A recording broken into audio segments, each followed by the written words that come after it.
কালি সৰুভোগ আৰু নগাঁও দুইটা স্থানতে অনুষ্ঠিত কৰা কথা আছিল। সেই মৰ্মে 9 বজাৰ পৰা 11 বজালৈ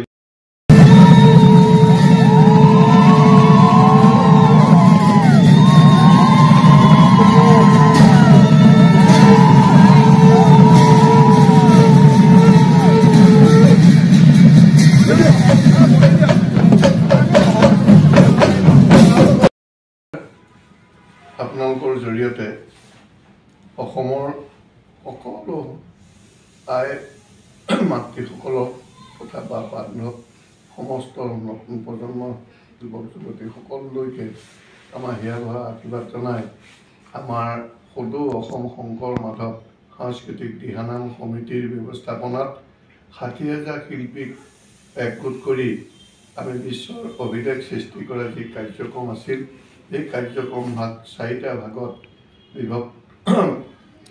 চাৰিটা ভাগত অনুষ্ঠিত কৰাৰ লক্ষ্যৰে আমাৰ কালি সৰুভোগ আৰু নগাঁও দুইটা স্থানতে অনুষ্ঠিত কৰা কথা আছিল।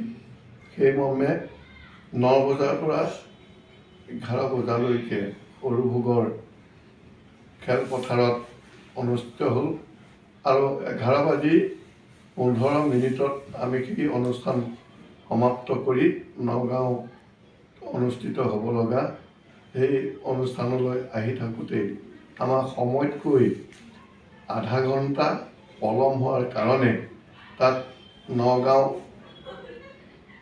10 চনৰ হাইস্কুলৰ খেলপথাৰত অনুষ্ঠিত হোৱা সদৌ অসম শংকৰ মাধৱ সাংস্কৃতিক দিহানাম সমিতি অন্তিম গ্ৰুপটোৰ অনুষ্ঠিত কৰা কথা আছিল। সেই আধা ঘণ্টা পলম হোৱাৰ কাৰণে আমি তেখেতলোকক কৈছিলোঁ যে আপোনালোকে 3 বজাৰ পৰা এই অনুষ্ঠান ভাগ অনুষ্ঠিত কৰিব, যিহেতু আমাৰ সৰুভোগত অনুষ্ঠান আজি এসপ্তাহৰ আগতে বন্দবস্ত হৈছিল বা সিদ্ধান্ত লোৱা হৈছিল।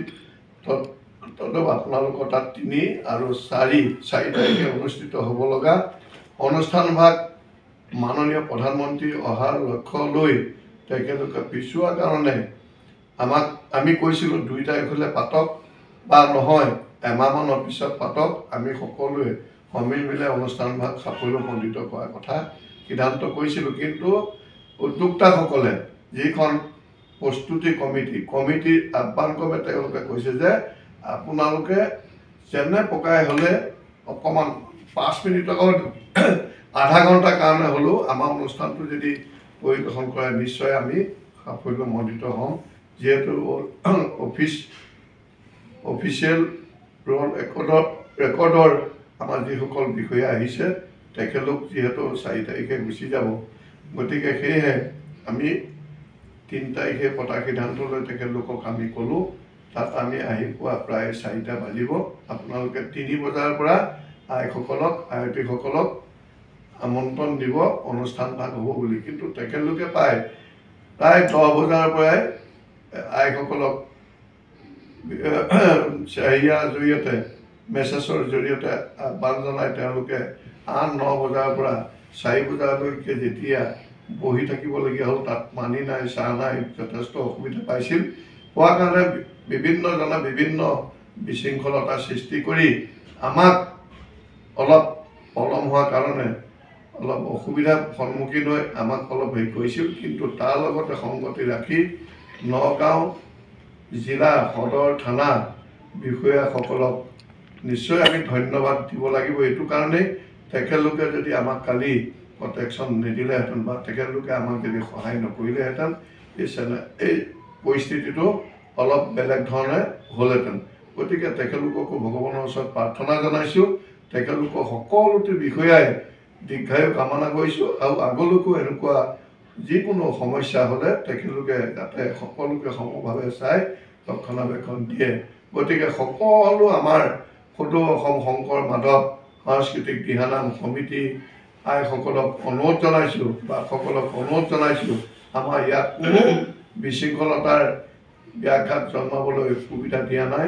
আমাক যথেষ্ট সহায় সহযোগ কৰিছে আৰু সন্মান জনাই আমাক এই বিপদৰ পৰা উদ্ধাৰ কৰিছে। গতিকে আমি কোনোৱে ইয়াত যাতে বিপথে পৰিচালিত হৈছে বুলি কোনো প্ৰকাশ নকৰি বিমুখ নহয়, অধৈৰ্য নহয়, আমাৰ এই অনুষ্ঠান যাতে সাফল্যমণ্ডিত কৰিবৰ কাৰণে সকলোৱে আশীৰ্বাদ জনায়।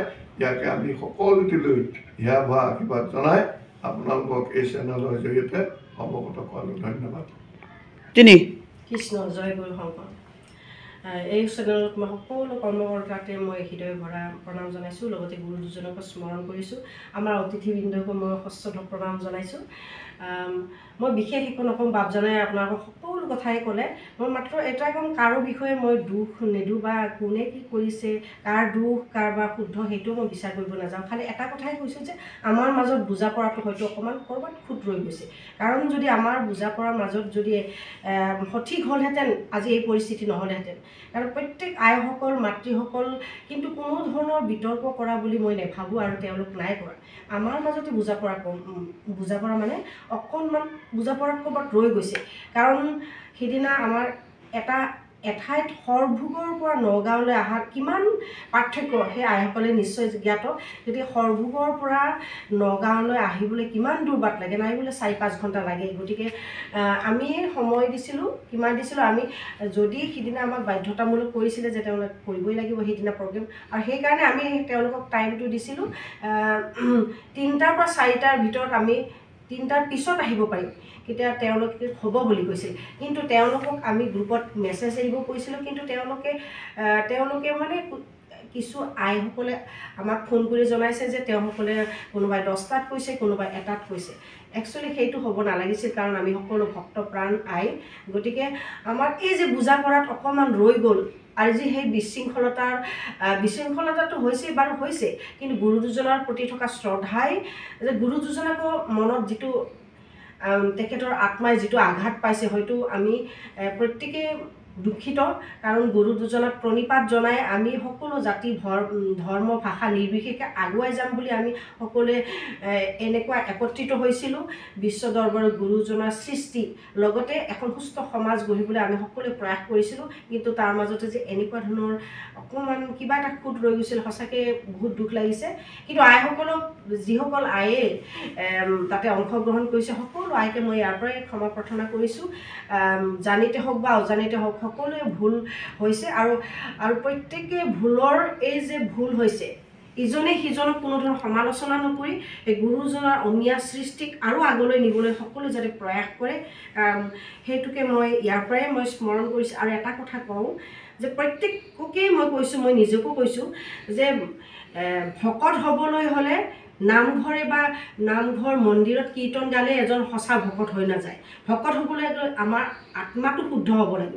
তাৰোপৰি ভাল এটা নাম গালেই কিন্তু নামতি হৈ নাযায়।